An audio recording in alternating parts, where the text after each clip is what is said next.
What's the meaning of Bakelite?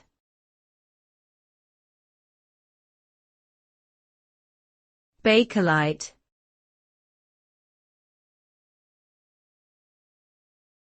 Bakelite.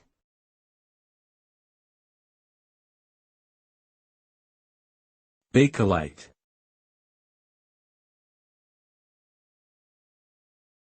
Bakelite.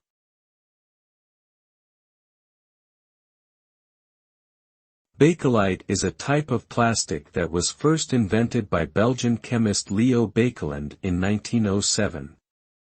This early plastic was made by combining phenol and formaldehyde under heat and pressure. Bakelite quickly gained popularity due to its durability, electrical insulation properties, and resistance to heat and chemicals. It was used in a wide variety of applications, including electrical components, jewelry, and household items such as radios and telephones.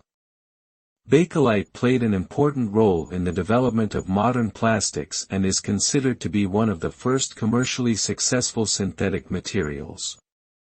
Today, it remains a prized material among collectors and enthusiasts.